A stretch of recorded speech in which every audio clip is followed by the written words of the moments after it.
Hi girls, we are in Rome right now. Over here on the left side of me you can see the Colosseum. It's one of the most recognizable symbols of Rome. But we already talked about the Colosseum and the amphitheater from Verona. Remember the one that we did in Verona about the Christians and everything? But right here behind me is what's called the Victory Arch of Constantine, or Constantine's Gates. All right? So, in the ancient times, when a Roman emperor won a big battle where there was more than 6,000 people getting killed, then they would give him what's called a triumph. And what a triumph was a big parade through the whole city with chariots and elephants and slaves and all kinds of treasures that the general of the Roman army took from the enemy, okay?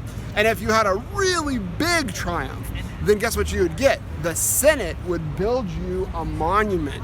And there were lots of kinds of monuments around Rome like this. This is Constantine's Arch, and there's also one that has to do with Vespasian. And if I find Vespasian's Arch, then we will go there, because that's a really cool, different story. But why would Constantine get an arch? Remember, in Rome, they talked to the Christians and said they thought the Christians were atheists, and they killed them in the Colosseum or in different kinds of amphitheaters. Remember that? But there was a man, his name was Constantine, and he was the emperor. But it was much later, in 300 AD, so like 300 years after Jesus, okay? And he was the emperor in Rome, and there were actually two emperors. There was Constantine and Maximus. And Maximilian was trying to kill Christians, and he was trying to become the emperor of the whole Rome. And Constantine didn't want to kill Christians. He wasn't a Christian, but he didn't want to kill them, okay? He thought, we should not kill Christians. Why should we kill Christians? It's okay, let them live, okay? And there was a war between Maximilian and Constantine. And one night, right before the battle, Constantine was thinking, oh my goodness, I don't know if I can beat Maximilian. He's got a big army. Oh, it's so scary. Oh, I don't know what to do. And he was walking at night, thinking and praying to his gods, to his pagan gods. Whoa, help me win. And guess what he saw? He saw a vision. In the sky, there was a giant PX, so the sign of the cross with the letters PX on top of it. Mom can show you what that looks like. And it said, in this sign you will conquer.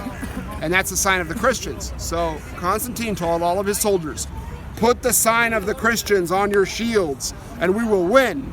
And they went to fight Maximilian, and they were at a bridge, and Maximilian's soldiers were coming across the bridge fighting against Constantine's soldiers, and suddenly the bridge had too much soldiers on it, and it fell into the water, and so many of Maximilian's soldiers died, and Constantine's soldiers won, and he got the triumph, and he came to Rome and made this arch. And Constantine didn't become a Christian right away. He became a Christian much, much later. But the first thing he did when he became emperor was said, stop killing the Christians. Let the Christians live. They are good people. So it's interesting, right here is a place where Christians used to die, in the Colosseum. And right here is the Victory Arch of Constantine, which begins the victory of the church. So the church wins.